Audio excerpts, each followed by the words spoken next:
সেই দিন আর বেশি দূরে নয়, যেই দিন আমার মৃত্যুর খবরটা বেজে আসবে মসজিদের মাইকে, আর আমার নিথর দেহটা দেখে মানুষ আফসোস করে বলবে, কালকেও দেখেছিলাম এই মানুষটাকে মুচকি হেসে কথা বলতে, আজ হঠাৎ এমন হলো কেন?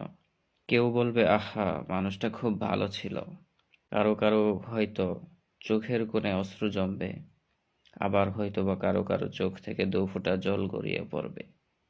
আবার অনেকেই খুশি হয়ে বলবে, যাক, ভালোই হয়েছে বিপদটা বিদায় হয়েছে, বেঁচে থাকতে কতই না জ্বালিয়েছিল আমায়। ব্যস্ততার কারণে হয়তো আমার অনেক কাছের কিছু মানুষগুলাও আমার জানাজায় উপস্থিত হতে পারবে না সেদিন। আবার অনেক দূরের মানুষও শত ব্যস্ততায় ছুটে আসবে আমাকে শেষবারের মতো বিদায় দিবে বলে। সেদিন লুকিয়ে থাকবো আমি ৩ টুকরো সাদা কাফনের আড়ালে।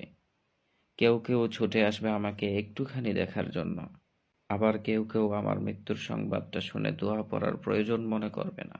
সেই দিন আমার কাছে থাকা, আমাকে ছোট কাল থেকে মানুষ করে গড়ে তোলা প্রিয় মানুষগুলোও বলবে, লাশ বেশি সময় ঘরে রাখতে নেই, তাড়াতাড়ি নিয়ে চলো কবরস্থানে। শত কষ্টে করা আমার সাজানো গোছানো জীবনের সমস্ত সম্পর্ক, টাকা পয়সা বাড়ি গাড়ি ইত্যাদি কিছুই আমার থাকবে না সেদিন। এমনকি কয়েকদিন পর আমার অস্তিত্বটুকুও হারিয়ে যাবে মরুর তলে।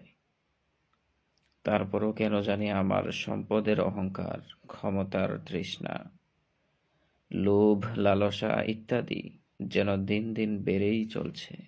একদিন আমার মৃত্যু হবে, সবকিছু ছেড়ে চলে যেতে হবে সেই অন্ধকার কবরে।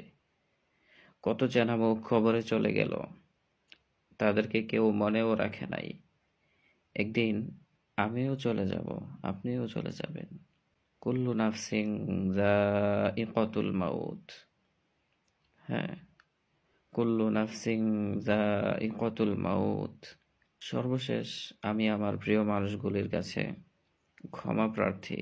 কোনোদিনও যদি আপনাকে আমি জেনে না জেনে, বুঝে না বুঝে, ইচ্ছায় অনিচ্ছায় কোনো রকম কষ্ট দিয়ে থাকি, প্লিজ আমাকে ক্ষমা করে দিবেন।